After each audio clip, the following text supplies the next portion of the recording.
જૂનાગઢના ખડિયા ગામમાં ગૌ હત્યાના બનાવને લઈ હિન્દુ સમાજમાં ભારે આક્રોશ ફાટ્યો છે।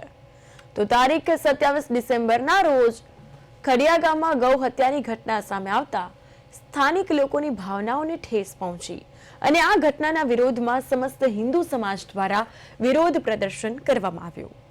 આ મામલે જૂનાગઢના એસપી સમક્ષ રજૂઆત કરી અસામાજિક તત્વો સામે કડક કાર્યવાહી કરવાની માંગ ઉઠાવવામાં આવી। સાથે જ ગેરકાયદે નોનવેજ વેચાણ તથા નશીલા દ્રવ્યોના નેટવર્ક સામે જનતામાં ભારે આક્રોશ જોવા મળ્યો છે। તો સ્થાનિકોએ ગરીબ પરિવારના મકાન પર અસામાજિક તત્વો દ્વારા કબજા કરવામાં આવતા હોવાનો પણ આક્ષેપ કર્યો છે। જૂનાગઢ પોલીસ વિભાગે ઘટનાને પગલે ત્વરિત કાર્યવાહી કરી કેટલાક આરોપીઓની અટકાયત કરી, જેને ગ્રામજનોએ સકારાત્મક રીતે નોંધ્યું છે।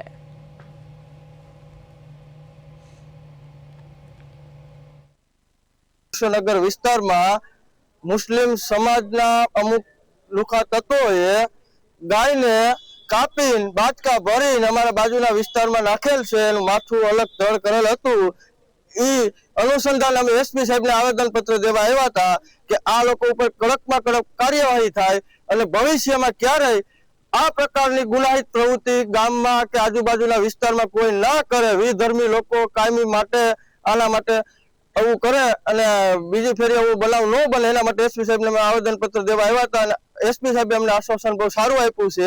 પોલીસની કામગીરી પણ સારી છે, એના માટે અમે ભેગા થયા હતા અને આજ અમારા ગામમાં તમામ વેપારી ભાઈઓ અને ગ્રામ લોકો બધા સાથે રહેલા હતા। ગ્રામ પંચાયત કડિયા અને પૂર્વ પ્રમુખ તાલુકા પંચાયત જૂનાગઢ।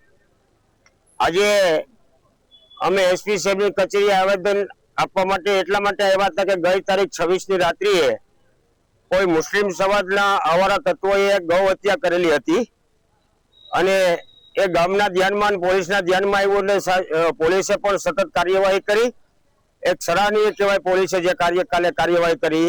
સવારથી લઈ અને રાતના 3 વાગ્યા સુધી એ વિસ્તારમાં અમારે ખડિયા ગામનું એક કૃષ્ણનગર 16 પ્લોટ વિસ્તાર છે, એ વિસ્તારમાં જ આ બનાવ બનેલો હતો અને એના અનુસંધાને પોલીસે તો જે અમારા ખડિયા ગામના કૃષ્ણનગરમાં ગૌ હત્યાનો કિસ્સો બન્યો છે એ અતિ નિંદનીય છે અને ના કરવાનું કૃત્ય છે।